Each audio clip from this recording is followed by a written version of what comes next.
kayong lahat sa daigdig ng kababalaghan. Sabay-sabay nating tuklasin ang mundo ng kahiwagaan.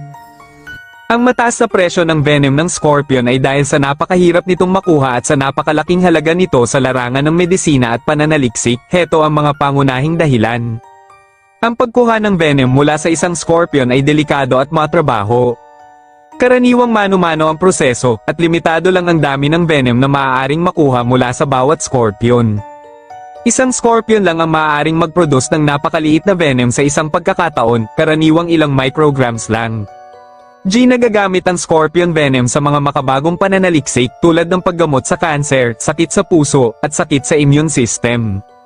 Mayroon din itong mga application sa paggawa ng bagong uri ng mga gamot. Ang venom ay naglalaman ng napakahalagang compounds na mahirap i-synthesize sa laboratorio, kaya't ang natural venom mula sa scorpion ay mas mataas ang halaga. Hindi lahat ng scorpion species ay pwedeng i-culture o alagaan para sa komersyal na layunin, kaya limitado ang supply. Dahil dito, ang presyo ng scorpion venom ay maaaring umabot sa libo-libong dolyar bawat gramo.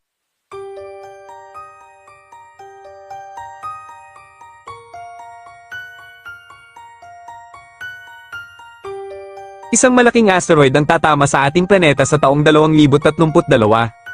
Mga kaibigan, alam nyo ba na ayon sa NASA ay meron daw 2.3% chance na tumama ang asteroid na pinangalan ng 2024 YR4 na kanilang naobserbahan gamit ang James Webb Telescope na maaari daw tumama sa ating planeta 7 taon mula ngayon. Ito ay may taas na 330 feet o halos kasing laki ng Statue of Liberty sa New York na inaasahang magdudulot ng malaking impact at pinsala sa lugar na tatamaan nito. Ayon naman sa mga eksperto ay hindi dapat natin ito ay pangamba dahil mababa lamang ang tsansang ito ay mangyari. At kung sakali mang hindi raw magbago ang direksyon nito at tuluyang tumama sa ating planeta ay maaari daw itong ma-deflect gamit ang isang spacecraft na tinatawag na DART. Inuulit ko, sa 2030 pa naman ito inaasahang mangyari kaya naman meron pa tayong 7 taon para makapaghanda at mapag-aralan itong mabuti. Ikaw kaibigan, sa tingin mo ba ay isa itong senyales na malapit ng maguno ang ating mundo?